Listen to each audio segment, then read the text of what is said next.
Hello there. This is David. I'm just making this video to give a quick rules update for my Age of the Divine campaign, and likely for any campaigns that I run because, well, or at least 5th edition. I tend to think 5th edition is a little underpowered because you play Dungeons and Dragons to feel powerful, and I want each of the classes to be able to feel more neat, like, to deliver on that fantasy thematic, right? So first, I'm just gonna go through a more comprehensive, go through all of the rules that I've changed. Now I will likely add more feats, and then there's a whole section where I plan on editing spells that is not completed, but um, yeah, because I'm editing those as my players look at them and want to take them, and then will also be doing races, but as of now, I really haven't touched races because races is more of, at least in my mind, races is more of a character thing to is a part of your character identity, not so much a mechanical thing. Though likelihood is I will try and go through and give each of the races something unique. Though I will likely not implement it in this campaign. The only one that I've really done is Goliath because I do think Goliath did not live up to its expectations in the one that Wizards of the Coast released. And yes, I understand that I am playing an incredibly high-powered campaign, and this is meant to reflect that. This is in no way balanced for any other version of D&D other than what I'm running. My players and the things in my campaign are much stronger. So, for example, my players are currently level 8, and I have 6 of them. They are currently fighting things that in normal D&D would probably be around CR 13 or 14. Um, Yeah, and like that's in place of something that's CR8. They're fighting ridiculously powerful things. So I as the DM have also made it the monsters and the things in this world more challenging to compensate for the fact that they are so much more powerful. And that's because I believe if both things are extremely powerful, it's more fun to play things that are extremely powerful. At least if you're playing like high fantasy. I get the fact that if you're playing like low fantasy, low magic, you want or like a more realistic campaign. Um or like realistic power level. But for me, I think this is more fun. Or at least, yeah, and this is how I tend to DM. So, going through Spearmaster was changed a little bit due to the martial combat overhaul that I have done, which you will see later. So, you get the bonus from using. Yeah, it's basically this line. The rest of it I just simplified. And I changed it from the prepared attack of opportunity to just all attacks of opportunity. That seems fine to me. Polar Master still applies to spears. Weapon Master. Basically, I'm using the variant version where you can gain a fighting style as per fighter using this. Grappler, as you know, or if you watch my campaign, you'll know that Atali is a big fan of what you would call the grappling arts. So this feat was modified slightly with her in mind. Thrown Weapons Master, just kind of something that I think was interesting, cool to add to the game. Greater Cleave, yeah, I mean, so Cleave, the Great Weapon Master is excellent.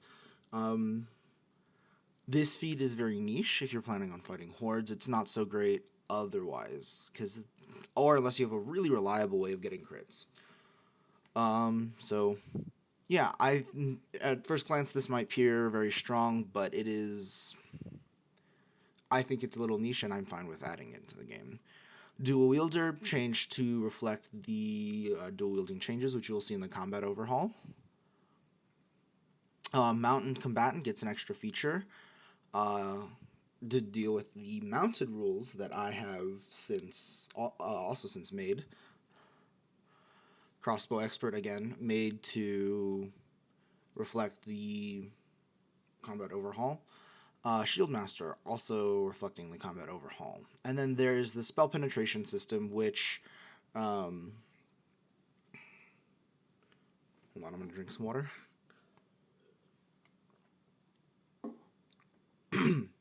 Okay, that's better. Spell penetration is a way of helping penetrate a creature's magic resistance. Yeah, and you kind of roll it, as you can see here. And I'll likely reference back to this feat as we go through and we take a look at magic and damage reduction. Savage Sortilege, I play Divinity 2, and my friend Justin, who's also playing Atali, his favorite build is Crit Wizard. So, put that in there. Even though he's not playing a caster now, put that in there just for fun. And Reactionary, extra reactions. Just because if you're willing to invest a whole feat for that, I am totally fine with giving you more reactions, right? That should be extra right there. Cool. Riding and mounted combat. So these are my rules for mounted combat. So mounting a creature takes 10 feet of effective movement. Yeah, this part up here is just straight from Dungeons and Dragons, straight from 5e. I think that part was fairly well written and makes sense. However, this big chunk down here is what I added. So I split mounts into two, or I guess four categories, right? Well, there are two classifications for a mount. There's willing and unwilling, and then intelligent or and unintelligent. So if a mount has an intelligence of 6 or higher, it is considered intelligent. And willing or unwilling, that depends. If say like an intelligent creature like a dragon doesn't want you to ride it, it's considered intelligent and unwilling. However, if you've made a deal with it and it lets you ride it, it's considered intelligent and willing. For unintelligent creatures, it is only considered willing if it is trained and not hostile. So willing mounts, again, as it says here, will let you guide their movements and their actions unless there's a strong enough influence otherwise. A willing creature acts on your initiative turn and can make a full turn. So this is you can basically tell the creature to do whatever it wants, or whatever you want it to do. For an intelligent creature, giving them orders is a free action because talking is a free action. For unintelligent creatures, you have to use your bonus action, which again goes back to the mountain combatant feature, which lets you do it as a free action. Creatures can and will disobey your orders if they're given a good enough reason to. Intelligent creatures, there's really not a lot you can do because again, they're intelligent, they're sentient in their own right?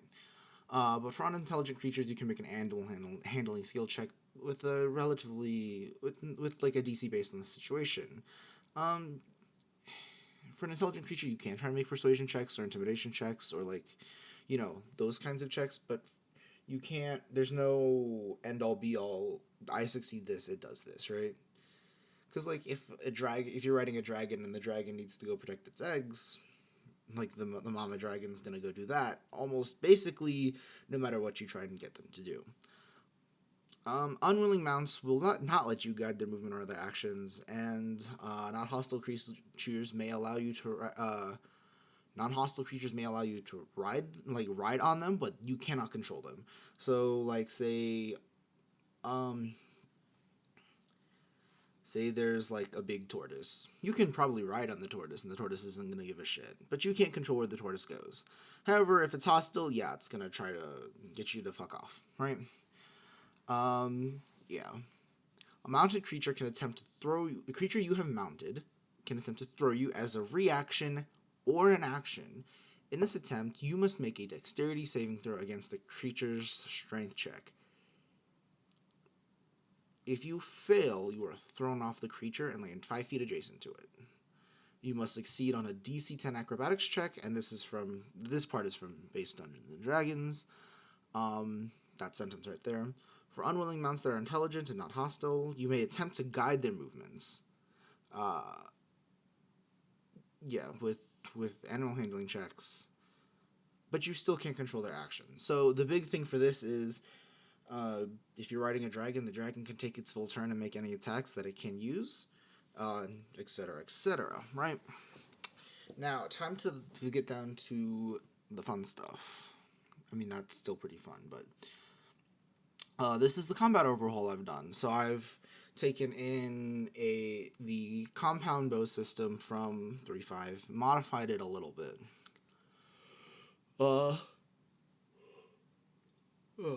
given rules to where you can try and draw a bow that has a higher strength rating than you have. And I made it slightly different than the rules from 3.5, so I think this makes a little bit more sense.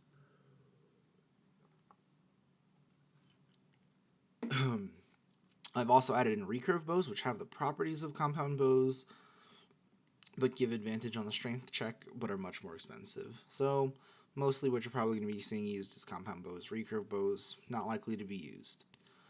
Crossbows have disadvantages and advantages compared to bows. The advantage being, you can have a winch that gives you a advantage on the strength saving throw to try and load it. But also, if you just have a creature with a high enough strength, load the crossbow. You can pass it off to somebody whose strength isn't high, and they can use that crossbow, right?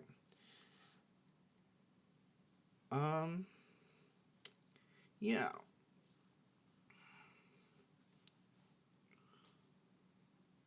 I think that's fair back and forth. And then going back up to crossbow expert, right? Using a winch to assist you in loading a crossbow, you automatically succeed, right? I think that's fair. Crossbows, one-handed weapons. If you all noticed, Hiroki in my Age of the Divine campaign does a lot of damage. Part of that reason is I had this and this, the two-weapon fighting and two-handed weapons. However, I've added in buffs for all of them, all of the different martial, martial like combat styles, I guess you could call them. So one-handed, if you're using, so basically you can use twice your relevant modifier for attack rolls. Alright. So one-handed weapons, if you're just using one-handed weapons, you're better at hitting stuff. Two-handed weapons, you get to hit. You hit a lot harder. Two-weapon fighting, you just make more attacks at the expense of accuracy. And shields, there are a bunch of different shields that you can use. Targes, bucklers, so there's all these different shields which provide different bonuses. It should be noted that this provides a +2 AC, so the tower shield in total grants +4 AC. And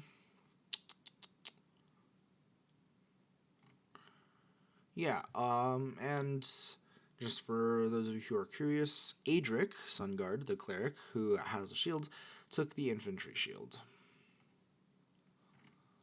Magic item costs. This is mostly for me and any other DMs out there.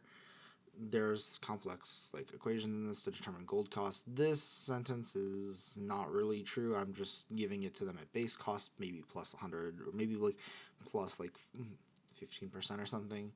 But but one thing is that the gold costs in the campaign that I'm running scale a lot harder. Just in general. These are a list of enchantments, and part of the reason they scale harder is because of the enchantments. And there are a variety of ways of getting around this maximum flat enchantment and the maximum total enchantment. Flat enchantment is +1, +2, +3, +4, +5, right? And then you just get that bonus to the attack rolls. However, total enchantment is things like burst weapons, so weapons that on hit do extra elemental damage. Those have an associated enchantment cost with them, and the total cannot exceed 10. Right? I think that's a poor way of explaining it, but as you'll see here, there's all these different ones listed under +1, +2, etc., and the total can exceed +10. And it's not that you don't pay for adding each enchantment separately. You sum the total of your enchantment level, and you have to pay for that weapon. So if you've got a +1 weapon, right, and you want to bring it to +2, you don't pay for 2 +1 enchantment. So if you say you have a +1 enchantment, just a flat +1, and you want to put Windseeker on your weapon, you don't pay for 2 +1s. It's not 1,000 gold.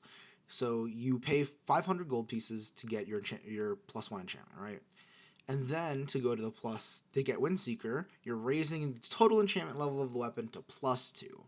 So you have to pay the cost for a +2 enchantment minus the cost of the +1. So 2,000 gold to go from +1 to +2, if that makes sense, right? So, costs a lot of money. So, at lower levels, and when you don't have as much gold, getting your enchantments, yeah, you gotta be real stingy with what you get. There are a lot of options. So, Windseeker range. The ones here that are some of the ones here are Elemental Burst, or Elemental Affinity, just as 1d4 on every hit. Aspect, 1d4 on every hit. Elemental Affinity, 1d6 every round. And Elemental Burst, once per long or short rest, heal 1d12. Returning, standard. Seeking, mitigates disadvantage. Keen, increased critical range. Brutal, increased critical multiplier for bludgeoning. Elemental Focus, and yes, you can do things with your foci. Yeah, things like that. Adamantine allows weapons to critically strike, and I'll just slowly scroll through these. They're pretty. There's a wide variety of them, and they're not worth going into the nitty gritty unless you're playing with this system. In which case, your DM will likely share these with you or give you options based on that, right? This is one of the strongest ones, I believe. I feel like. Phantom. And then there's ones for armor as well.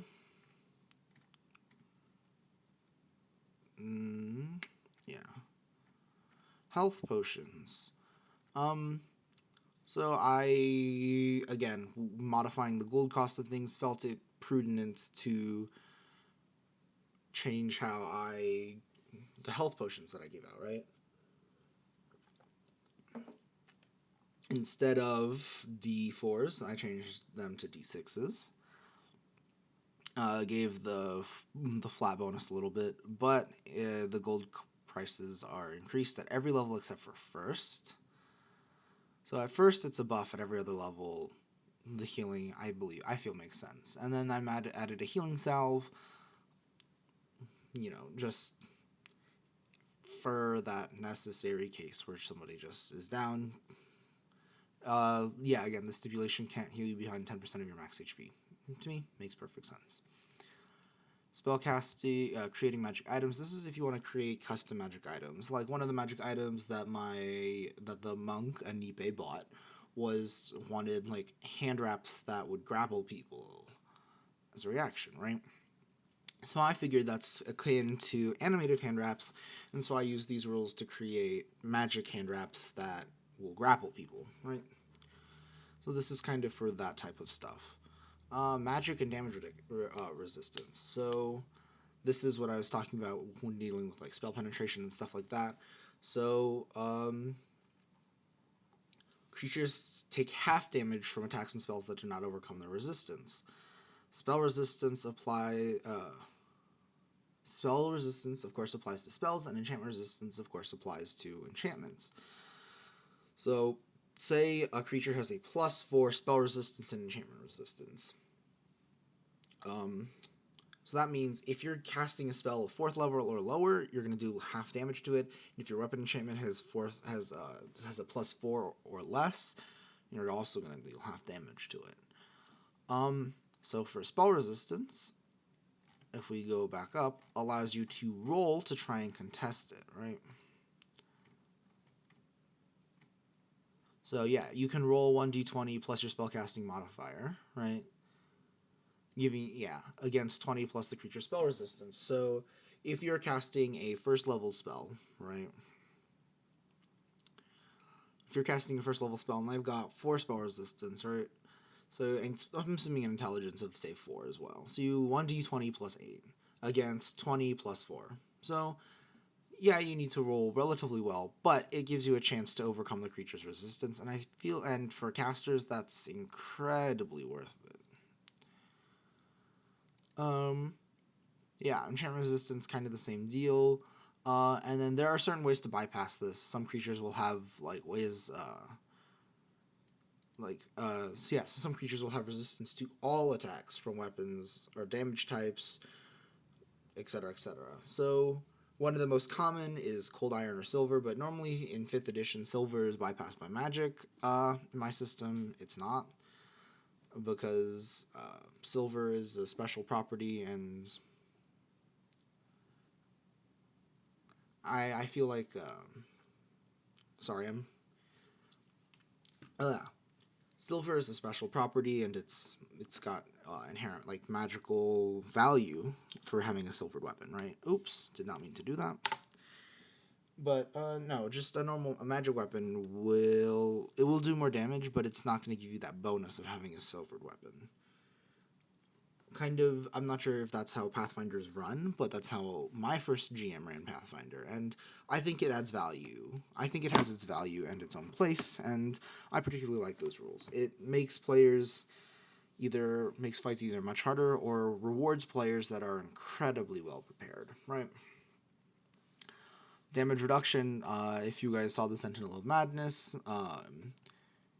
it had damage reduction. It had like 1d6 plus 1. So it's just flat damage reduction that applies after resistance. Temporary HP from different sources stacks, right? I've been okay with that. Max miscellaneous rules. Jumping, you can use strength or dexterity. For me, just makes sense. Throwing sufficiently large objects. This is a rule I'm carrying over from a different campaign. Or a different system that I wrote, actually. Open Galaxy, sorry.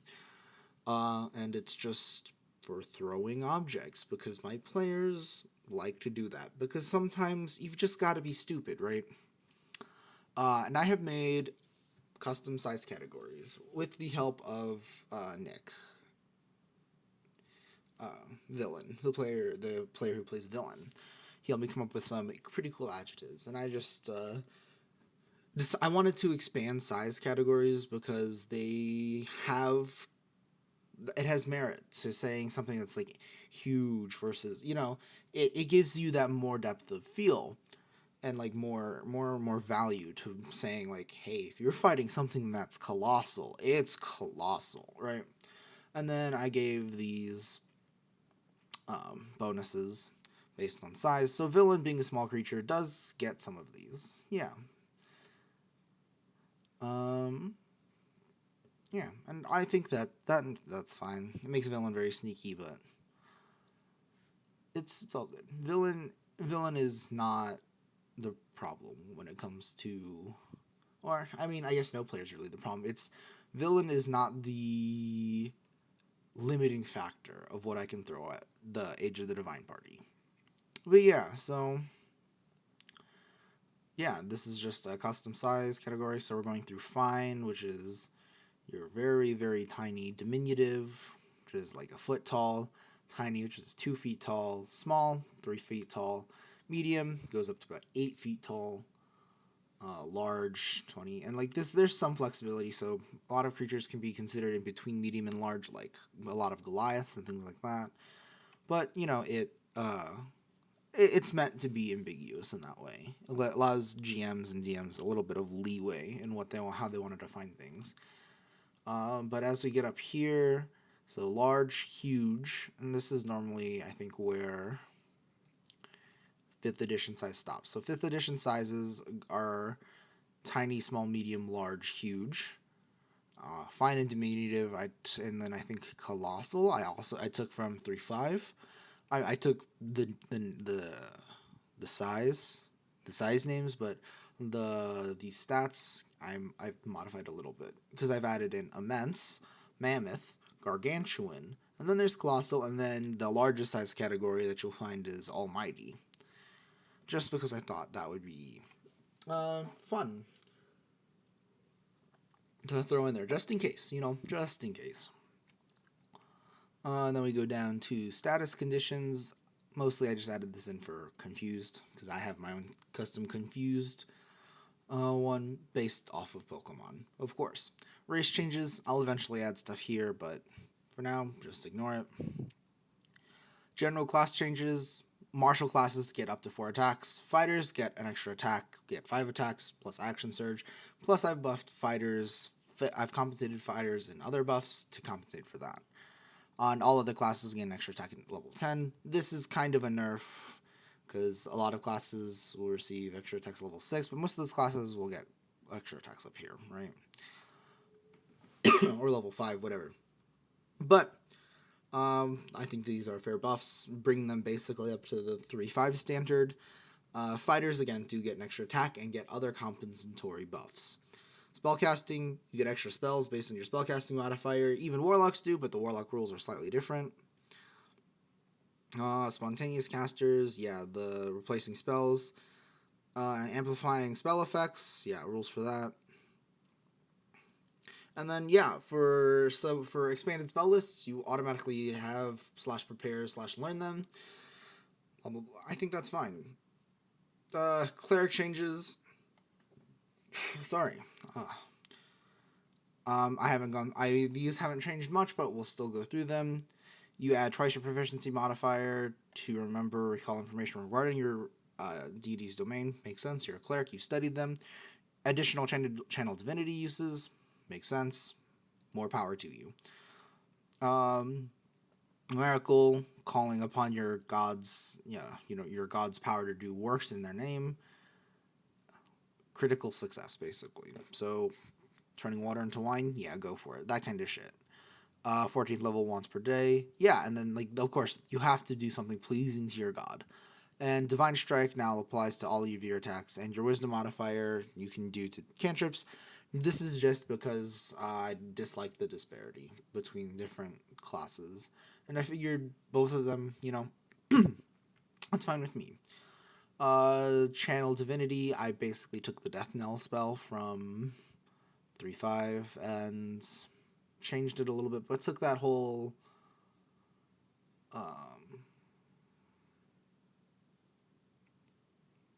I just took that whole thematic and I kind of liked it. So I took that idea and made it into a channel divinity.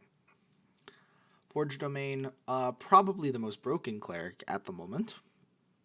War Artisan, yeah, basically you can make your own magic items, you can ignore the enchantment caps, and this Blessing of the Forge, instead of just a +1, plus half your proficiency, so scales up better. But also can be doubled using Warsmith's Blessing, doubling all enchantments on your weapons. So, probably the hardest scaling class in the game. But I feel like that's fine considering the amount of preparation and gold you have to put into doing this. If you have a player that really, really likes that being a forger, why not? Grave Domain, Keeper of Souls is changed to Shepherd of Souls, and is a channel divinity option. Yeah. And then Shepherd of Souls is changed to Delay Mortality, which if you've played Dota, think Oracle's Ultimate, kind of like that. Blessing of Vitality, Life Domain, yeah, Healing. Light Domain, Baylor Nimbus is changed to as part of a spell instead of an action and lasts for a minute, so it is now only affecting one spell cast, but you don't have to wreck your action economy for it, basically. Channel Divinity Nature, yeah, just flat damage to increase damage. Just a flat damage increase on elemental damage. Greater Command, I reworked Order Domain recently. Yeah, cast command on all creatures within 60 feet of you. Voice of Authority, you always have the command spell prepared and cast for you. Additionally, you can speak 5 words for the command instead of 1.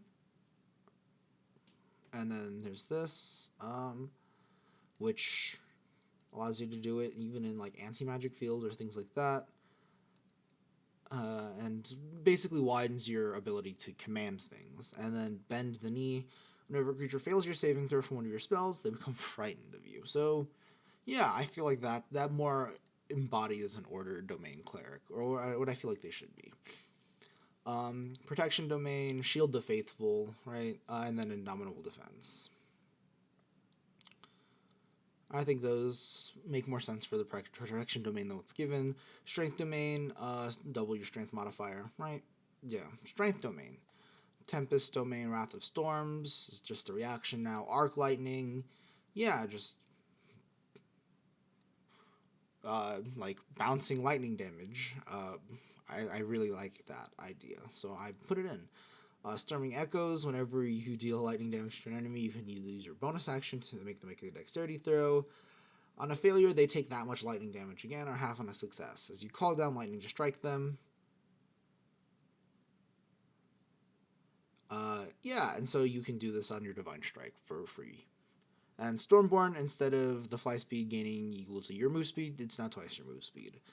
Trickery made them a little bit, gave them. I quite like this ability, like the Shadow Monk. So I gave it to a couple of other classes, like niched, like similar abilities. And Cloak of Shadows duration is increased, right? War Domain, cleaving basically, and then Devastating Strike. Zealous Fervor, Zeal Domain. Yeah, any damage you take and deal is increased by 100%. And then Indomitable Zeal. Yeah, I think that's fine. I quite like that. Like, almost like a Paladin Berserker, which is what I feel like the Zeal Domain should be.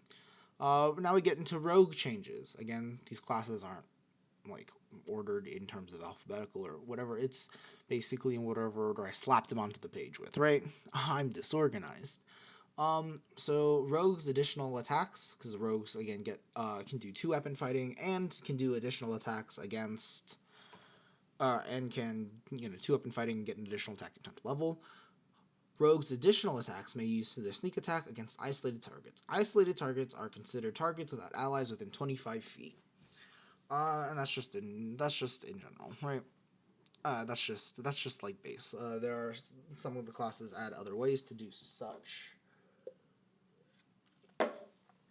And then backstab, a 6th level feature.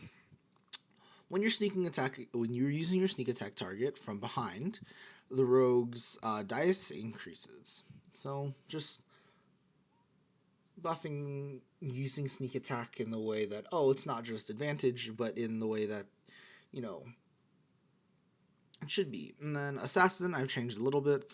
Assassinate, you have advantage, and then yeah, so basically the big thing for this is this last line here. Additionally, any target that is surprised is considered isolated for your sneak attack damage. So, yeah, I think that makes perfect sense. Infiltration expertise, basically combine that plus their imposter, right? Just because I feel like, I feel like that just makes it make more sense, right? Imposter was changed to Deadly Art. Against surprise targets, your attacks deal maximum damage. Delivering on the assassin thematic, because there's nothing worse than rolling a bunch of 1s and 2s on your sneak attack, and yeah. And then Death Strike, your critical strike multiplier is just increased by your dexterity modifier. So, helps you against all of your crits, but especially with Assassinate, right?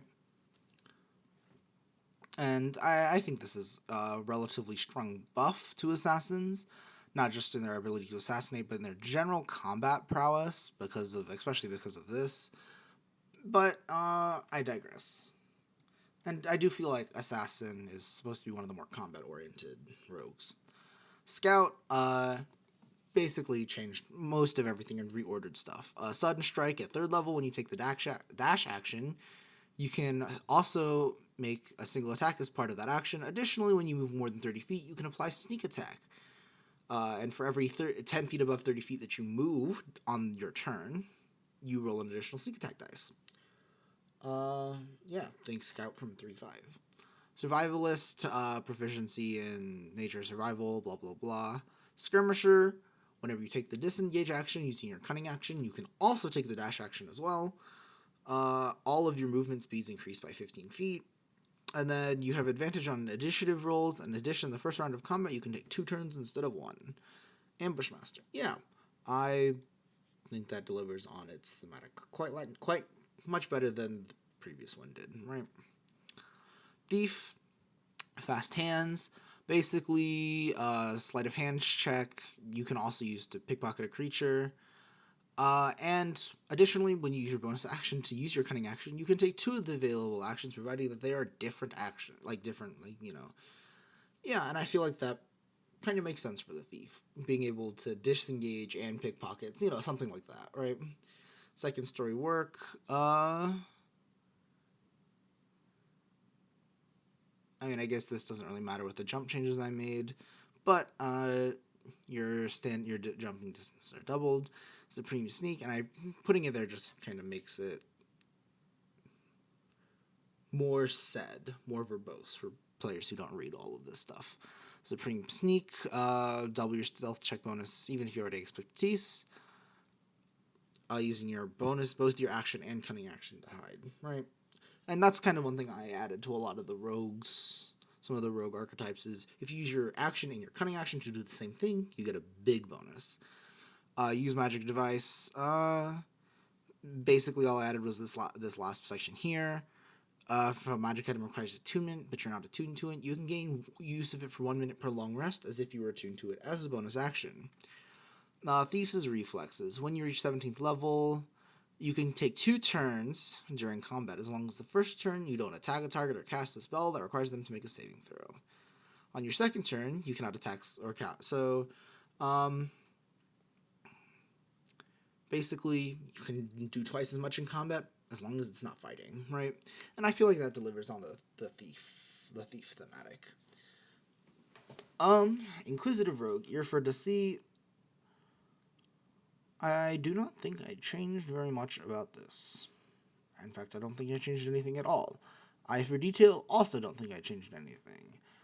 Insightful Fighting, I gives a bonus AC, and the target is considered isolated for the purpose of your sneak attack. Steady Eye, yeah, again, this is the both action and Eye for Detail bonus action, right? You can double the bonus. Unerring Sight, basically, I just gave this a small buff in terms of wording, making it more applicable just generally. Eye for Weakness, more AC, basically. Sorry. And then a new rogue archetype I made, which is Shadow Dancer, which basically is the Shadow Dancer class from 3.5. Just changed it a little bit, and I added this in. It's interesting. If you are keeping up with Age of the Divine, that's what Kalia is. Yeah, so you can read through this if you want, but I'm not going to go through it. Ranger changes. Made quite a few Ranger changes. Hunter's Mark is no longer a spell, but an ability gained at 2nd level. Makes sense, right? And it gets bonus. Its bonus damage increases as you level up. Favored terrain. I don't know why they changed it to Natural Explorer. Favorite enemy. I combine this and you can choose any of these instead of having to choose some of these as for greater. And then greater is changed to either gaining a second gaining favorite enemy again, or gaining the bonuses against your already favorite enemy, making them greater. Student of the Lands, spend the day gaining access to favorite terrain. Hunter's Quarry, by studying a specific creature, you can gain your favorite enemy against them. Just makes favorite terrain and favorite enemy more useful, because nothing sucks more than choosing giants as your favorite enemy and then having to fight dragons all the fucking time, right? Evasion, I feel like Rangers should have gotten evasion, so I just gave it to them, because that's something I can do. And then their level 20th talent, normally garbage. Foe Slayer was normally you can add your wisdom modifier to one attack, to the one damage roll each round. Changed it to something actually good, right? Yeah. And then Beastmaster made it what it should be. You no longer have to use your action to give them attacks. Your beast just gets attacks as it would normally. Your beast is, of course, buffed a little bit, blah, blah, blah. Your beast gains the benefit of Hunter's Mark. Coordinated Hunts similar to pack tactics, but instead of granting advantage, or a similar idea to pack tactics, but uh, additional attacks. So taking reactionary on this is ridiculously good, especially if your animal companion has multi attack, linked spirits. Yeah, makes spells casting you guys more effective, and then companions. Yeah, just defensive option. Hunter Conclave. I like the idea of giving multiple options at each time you get a class feature, so I kind of kept that. Except I made him a little bit different. So Giant Slayer, your Hunter's Mark damage is increased by 1 dice for every size class larger than your target. The target of your Hunter's Mark is. So yeah, pretty cool. I think it is, at least. It delivers on the thematic of being something small, slaying something giant, right? Hordebreaker, whenever the target of your Hunter's Mark reduces your hit points, you can, as a free action, even if it's not your turn, move your Hunter's Mark onto another target and make a single weapon attack them if they are within your range. That, it sounds weird, but if you think about it, makes sense for Hordebreaker. And Eagle Eye. Against your Hunter's Mark target, you gain advantage on attack rolls. And you get a defensive tactic. So the Hunter's Prey I made all dealing with Hunter's Mark. Defensive tactic are defensive. Uncanny Dodge, basically the rogues thing. Dodge and roll. So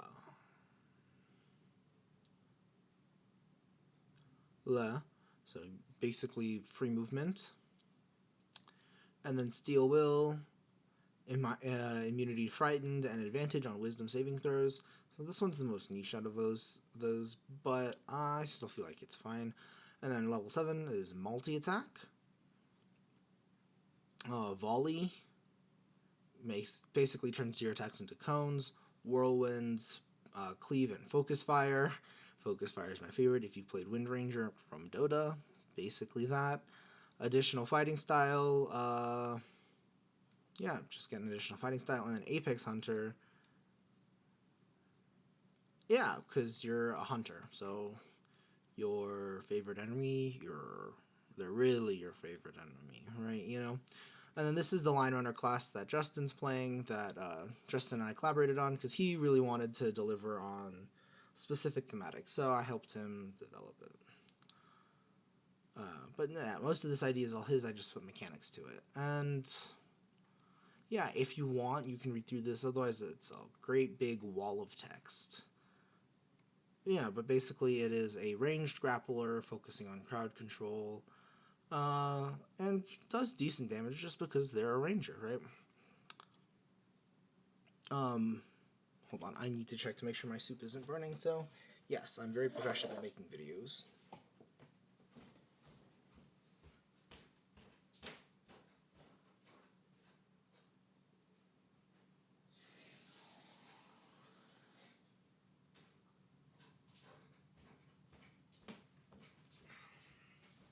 Alright, cool. Turn down the heat on my soup and I'll eat it once I'm done making this video. Monk changes, more attacks, right? Because I feel like monks should make more attacks than fighters, or like than any other class, because they're that swift-esque kind of dealio, you know? Barring Storm of Steel fighter, like Dex fighter, like whirling in with 2 blades, blah blah blah, right? So that is made to reflect that. Of course, fighters do have their own bonuses, which you'll see later. Deflect missiles, I changed to Surging Palm because being able to deflect missiles, yeah, like I like the idea, but I feel like you should be able to do that on melee attacks too, because you're a martial artist, right? And like the counter, like elbow block, like sternum punch type thing, you know. You get a little bit more ki. Stillness of Mind, bonus action. Diamond Soul is automatic success. Empty Body, yeah, key point to become defensive, like a lot more defensive. And then Perfect Self, you can use your action to regain key points. Instead of whenever you roll initiative and you have none, you instead gain 4. I think that was dumb. Stagger Fist, reworked Drunken Master. No longer have to be drunk, because if you look at Stagger Fist historically, it is a fighting style. simulating being the drunken movements, but you don't have to be drunk. Though you, by all means, can be. Again, expanding that thematic. Moves unpredictably, take a -2 penalty to a lot of big combat stats. Right off the bat, seems bad. However, at the start of your turn, you roll a martial arts dice and add that result to the stats which take this penalty. So, when you first get this, so it's D4, so you have a 50% chance of not doing anything and a 50% chance, or 25% chance of it getting a -1, 25% chance of it doing nothing, and then a 50% chance of getting increase. But that changes as you level up. Stagger swing, no longer take penalties for being flanked. Spend a key point to turn all of your attacks into sweeping attacks, with monk weapons only, of course. Rhythm and flow, when you roll the bonus from your stagger fist class feature, you may roll twice, take higher, of course. Masterful stagger, rolling your martial arts die. Whenever you roll the maximum, you may roll the dice one step lower and add it. So rolling a d10, if you roll a 10, you roll an 8. And then, so your rhythm and flow applies to all dice rolled as part of this. So, yeah. Way of the Four Elements, very complicated, a wall of text. You can read it if you want. I'll scroll through it slowly. Basically, completely reworked. I think Way of the Four Elements in base 5th edition is garbage. I took some inspiration from, of course, Avatar The Last Airbender and Mark Sherlock Holmes' version. I just changed numbers and changed some effects, but I like his idea of having stances. Yeah, so you can read that. And, like, I like this elemental finisher he did with, yeah, I just liked that. And then these, I currently have, like, custom water spells for my player who's playing a water monk. Again, a Nipe. These were taken from Reddit. And I don't claim credit for them. In fact, I don't. The posts, I screenshotted the posts, like, about a year ago, because I liked the water spells. And then, yeah. Yeah, I don't remember who wrote them, but I will eventually add in accreditations here for that. Existing spells, blah, blah, blah. Kensei. Kensei was also garbage. A lot of the monk subclasses fucking sucked. But, again, made it better. So there was an idea a while ago, because I'm an avid League of Legends player, for a Jax rework, right, where his abilities got bonuses based on what kind of weapons you use, like scythes, hammers, knives, swords, etc., etc. I liked that idea. But instead of making it that complicated, I made it piercing, bludgeoning, and slashing, right? The base weapons type. And so you get bonuses based off of those. Key imbued weapons, magic weapons. You gain basically a special maneuver, and then weapon mastery. Oh, and of course you can use it with your unarmed blows in place of your unarmed strikes. So made the Kensei actually good. Way of the Open Hand. I love Way of the Open Hand. Still completely reworked it, right?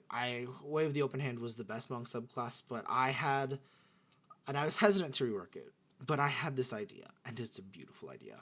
So like in Street Fighter, you're like a combo-based fighter. Basically turned Way of the Open Hand into that, right? Each of your attacks has a different idea, like has a different thing you can do. Again, I kind of kept the idea with Open Hand Monk, just expanded it. Wholeness of Body kept just more healing, just a little bit of buff there. The level 11, I think, was like Sanctuary or something like that. Like you're under the effect of Sanctuary. Meh. It's okay, but it didn't really fit my mind the thematic of an open hand monk. So I gave it that. Battle Meditation, and then Dance of a Thousand Blows. I think Quivering Palm, wow, it's cool. It's so niche, and I don't know. I think it's cool. I don't think it belonged on Way of the Open Hand, though. So I gave them Dance of a Thousand Blows. Basically, an extra turn, right? Way of the Shadows, buffed. Basically, I gave them a way to sneak attack, or a facsimile of a sneak attack. Shadow Step. Yeah. Cloak of Shadows. you can just choose to have greater invisibility.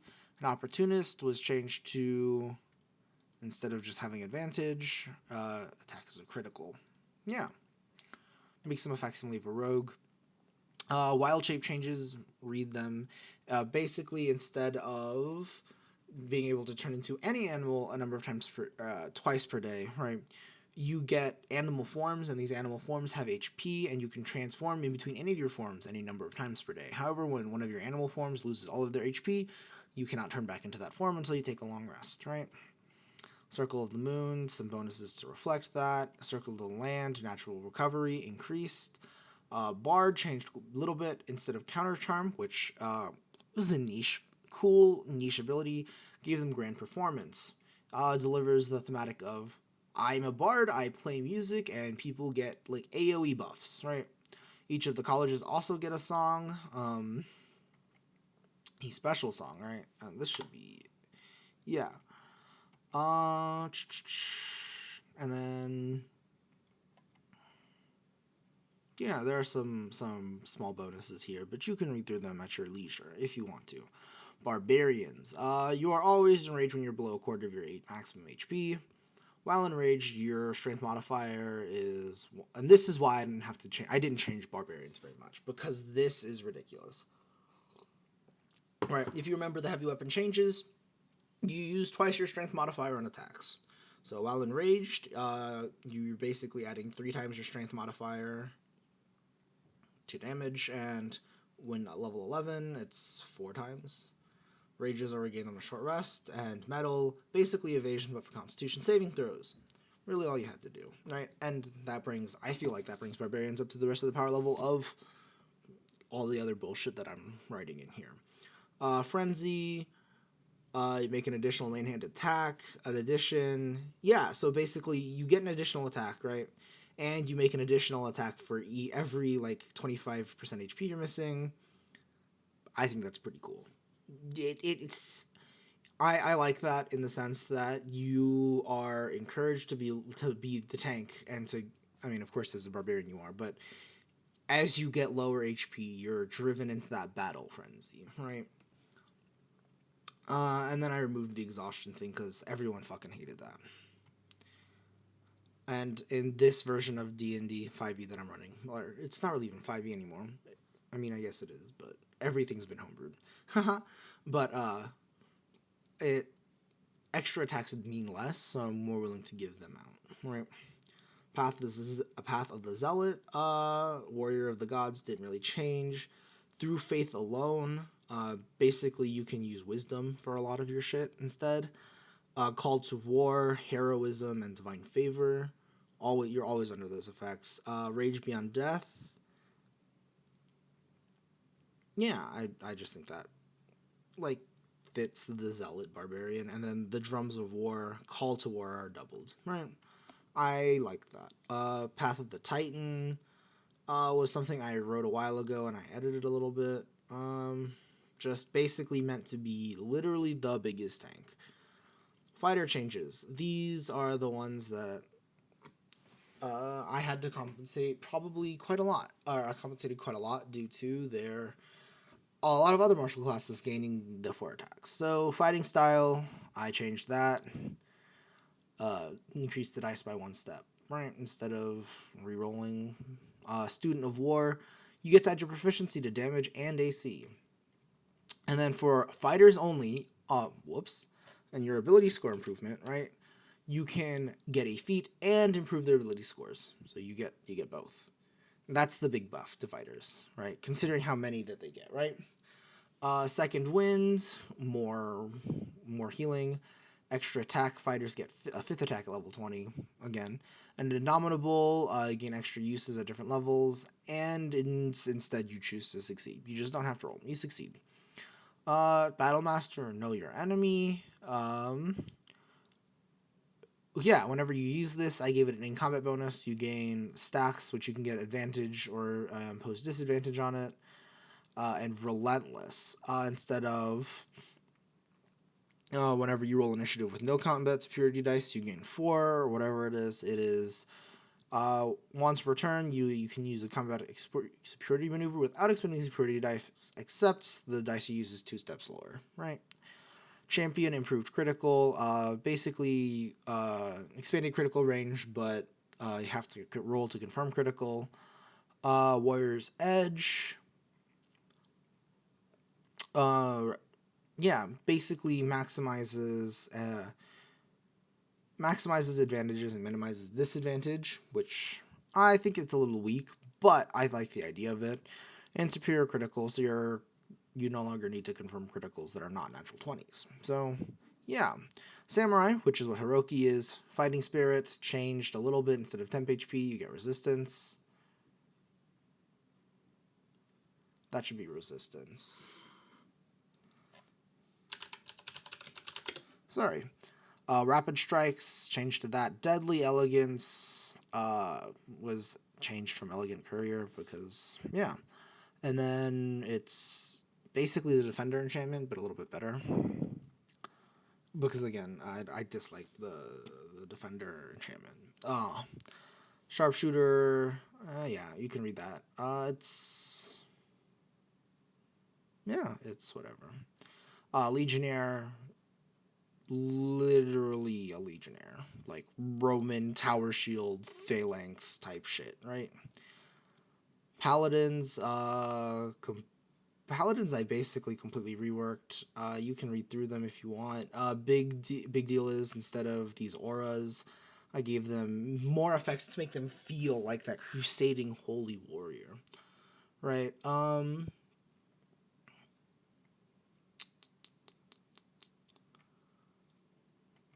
Oath of the Ancient. And again, I changed like their 20th level talent to instead for all of them be something that reduce like below a percentage of your maximum hit points. You can gain like massive bonuses, right? Massive buffs to like basically you ascend. You burn away your mortal form and become an aspect of your god, right? Or like your tenants or whatever, you know. You ascend and become that crusading holy warrior, like crowned in light, as wading through the battlefield. That type of, it allows you to deliver more on that thematic rather than buffing your allies. It changes it to more of a crusading class rather than a supportive semi frontline fighter kind of thing. And I don't know. I took power out of it from buffing your allies and gave it to the paladin itself. And some people might not like that, but for this campaign, I think it's better because otherwise, you just like stack a hyper carry as your player and put a paladin behind them, and you can't really touch them, right? And like their support classes have their places, and there are support classes in this, as you'll see. However, I do not feel that the paladin is the best class to do that. It has the potential to do far too much damage to do that. Sorcerer reworked. You can read this. Basically, I just reworked Sorcerer altogether. So feel free to read through that. And I give them a bunch of different meta magic options. Draconic. Yeah, again, this stuff is very, it's a complete rework. So you should read this if you would like to see it. Yeah, Draconic, I basically gave them a breath weapon that they can use meta magic on. That's the big thing. Divine Soul I changed to God Touched because that just sounds more badass. I should like just change the name of it. And then yeah, I gave them a bunch of different, I changed some of their features. Empowered, the 6th level empowered healing is changed to meta magic. You can use meta magic on your healing spells, which I think is pretty cool. And then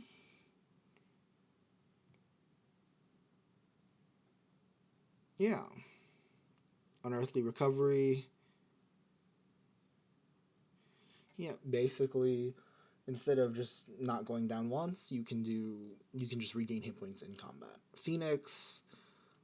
Yeah, I wanted to deliver more on the fire and the Phoenix Spark, going down to 0 hit points and then coming back up. I think it was kind of lackluster. So instead, you turn into an egg, a Phoenix egg, as you should be. Nourishing Flames. Yeah, change that a little. Form of the Phoenix, buffed. Yeah, you can read this. Heart of Winter, I basically turned them into an AoE controller.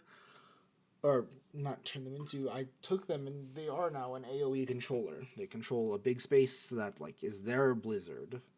Right, and I think that's cool. I like that thematic. Storm, completely changed. Again, the ones that already exist, I basically just threw it out the window and rewrote it. Because this one, it's all about the storm and wind, and you even get to call lightning and stuff like that, like call lightning the spell, blah blah blah, right?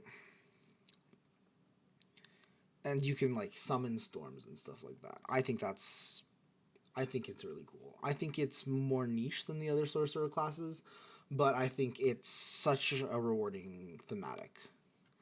Wild Magic reworked basically leans into Wild Magic 100%, right?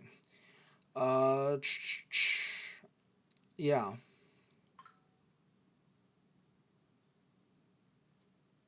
Yeah. Wild Magic Surge, Magical Interference. You can cause other people to roll Wild Magic. Uh, and then a number of times per day you can choose the resulting effects. And then I made custom tables for them. Warlock changes. Holy shit. This was a bitch to write. Let me tell you. Warlocks are considered arcane and divine. I just think that makes more sense because they have otherworldly patrons. You gain a maximum number of warlock hit dice equal to your warlock level, and additionally you regain all hit dice lost on a long rest instead of only half your level. Right? You will see why. Warlocks use their hit dice to power some of their abilities. Eldritch Invocations, I'm not reading through all of these, you can read through them. Because there are literally a lot of there. I don't know how many there are. There's like quite a few pages of them. As you can see, I'm still scrolling. Yeah, I keep going down. I gave up on trying to alphabetize them, and there we go. Pact Boons. There are a couple different Pact Boons. Pact of the Blade, you can use your Charisma Fighter in place of Strength or Dexterity. Took that out of Hexblade, gave it to Pact of the Blade. Hexblade got a lot of buffs already. Pact of the Chain, Find Familiar, blah blah blah. Basically didn't change anything for that. Pact of the Tome, didn't change anything for that. Again, there are invocations that buff these, so I didn't feel the need to buff them directly. Pact of the Talisman, basically Guidance, but Guidance the necklace.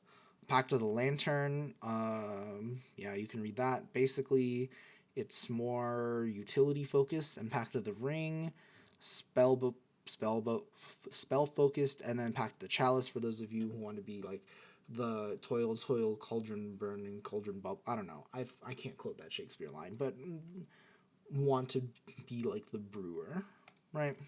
Brew potions and stuff. Eldritch Offering.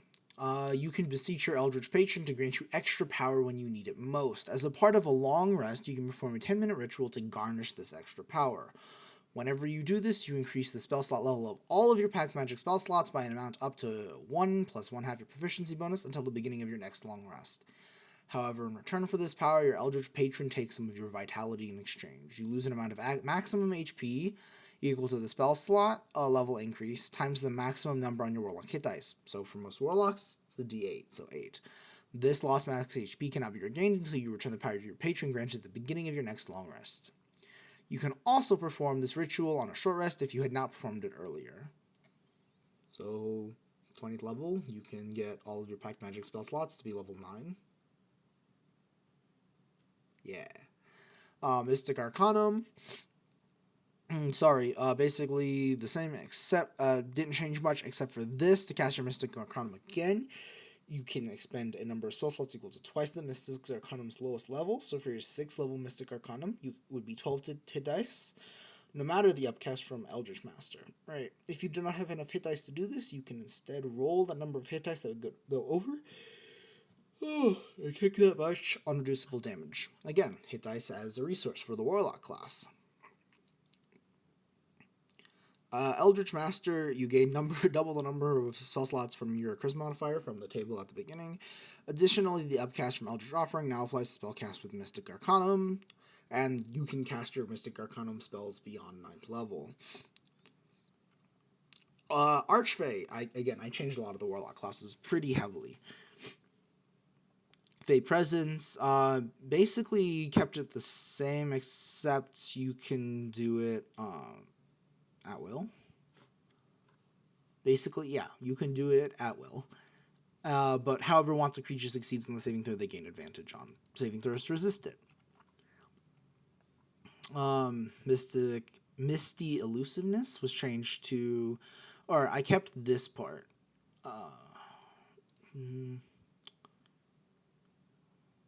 That should not be there because I changed the hit dice part. Yeah, you can use reaction to teleport up to 45 feet away into an unoccupied space you can see. Change the range, but you can use it more often. Sorry.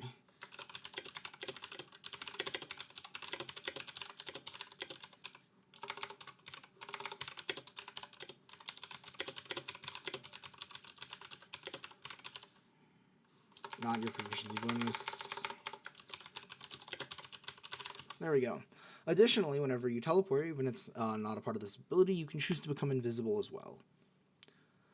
And then the part where you can spend Warlock hit dice for this class is whenever you teleport, you can expend a number of Warlock hit dice and teleport an additional distance equal to the sum of the rolled hit dice times 5. So you can teleport pretty far. Beguiling Defense, turning charms against you, and then Dark Delirium, I think was god-awful. Changed it to Eldritch Bedlam. Whenever you fear a creature, because this class is all about fears and charms. The charms, have its own benefits, but fear, you can do temporary psychic damage to them, and you can knock them unconscious. Celestial, you can use your hit dice as your resource, and you gain extra hit dice, I believe.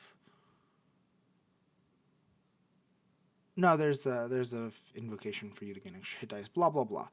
You gain hit dice. And you can use them to heal yourself and heal people. Radiant Soul,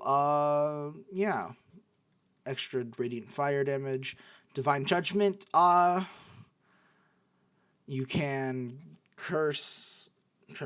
It counts as a curse effect, but you can judge a creature. If you successfully judge a creature, you get bonuses to it.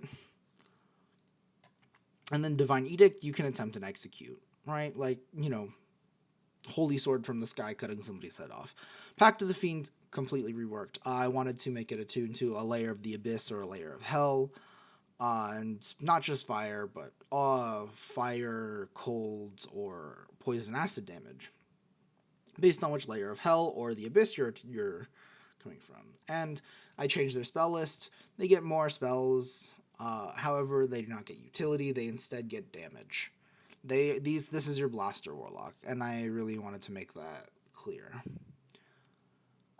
Yeah, and I think that's cool. I really like that. Again, the balance of damage versus utility, right? Great Old One, completely changed as well. It was not completely changed. Awakened Mind, I added a lot of stuff to it, and basically it's all about madness. Because if you think about Cthulhu, and he's basically the biggest Great Old One patron, right? The most well-known, like from Lovecraftian lore. His whole deal is he instills madness and drives people to madness. So, I took the madness effect in Dungeons & Dragons 5th edition and basically built a Warlock class around it. Feel free to read this, otherwise it's just quite a bit of text, but you can drive people to madness, and people who touch your mind with psychic effects, they take it instead, because your mind is so twisted and dark. And then a descent into madness. So a lot of some mind affecting effects, and when you take damage, not from you, not if it's psychic damage. Hexblade, buffs given to Hexblade, Hexblade's curse, just better. Um, Hex Warrior. Yeah. Basically the same except for this line down here. Hexblade Smite, Warlock hit dice to do an extra smite, right? Gotta keep up with the somehow the Paladin stacking smite. Armor of Hexes, expanded it from just attacks to all damage. Hexmaster's Onslaught, extra attacks. Raven Queen, Raven Queen was, in my mind, one of the weakest ones in terms of thematic. Didn't have such a thematic idea. However, I did like the idea of having like a raven swarm around you. Think almost like Swain from League of Legends, except more spectral and necromantic. Um, Gave your raven more options. Soul of the Raven, or Raven Mark, fated to die, because the Raven Queen is the queen of the Shadowfell, right? So creatures you can mark with this fated to die. Ravenstorm can summon additional Raven Sentinels. Again, that's like the flock of ravens. And the Raven Queen's White Hand, you are always under the effect of Ravenstorm, right? You just always have the extra ravens following you around. Pact of the Seeker. This one is a utility. I think this one's so cool. I mean, of course I do. I wrote it, but like I like this one out of the Warlock classes the most. Seeker Sanctuary. You can invoke the Seeker to protect you. You don't get to do damage back, as it does in the base one, but instead it's a ton of damage reduction and a bonus to saving throws. Um, yeah, and basically you gain evasion, but on all saving throws. Uh, yeah, I like that. Whenever you use Seeker Sanctuary, it also affects creatures within 15 feet of you, allowing you to protect allies. And again, this is only if they haven't attacked or cast spells, basically. Take an offensive action this turn. Additionally, whenever you cast a spell with a cast time of 1 minute or 10 minutes, you can instead cast it as an action. And if the cast time is an hour, cast time of 1 hour, it only takes 1 minute. And this is due to your connection to the Astral Sea and its timeless nature. Basically, a lot of those really strong like spells, you can cast a little differently now. It gives them an extra level of utility. Far Wanderer. Yeah, I took the idea that you didn't need to breathe and turned it into something that actually makes sense for a seeker going going everywhere, right? Um, and yes, I took the name from Magic the Gathering. You can now cast Plane Shift and teleport at will without expending a spell slot and without material components. When done in this way, you cannot target hostile creatures, and it only takes an action to cast. I like that. Yeah, I think it's maybe a little overpowered, but can change as necessary. Wizard changes. There's a lot of them here. Arcane Aptitude, more spell slots from Intelligence. Arcane Recovery, buffed. Mnemonic, more spells prepared. Arcane Supremacy, more spell slots. And Spell Mastery and Spell Signature Spell, both changed. Made better. Maybe a little strong, but better. Like again, warlocks are very squishy, so I'm fine with that. Abjuration. Uh, I took idea from the Initiative of the Sevenfold Veil. Prestige class from 3.5. Basically creating wards and protection and defense. Conjuration, more and better and stronger conjurations. Yeah, I just like that. Divination. I kept a lot of stuff from 5th edition because I like this portent dice idea.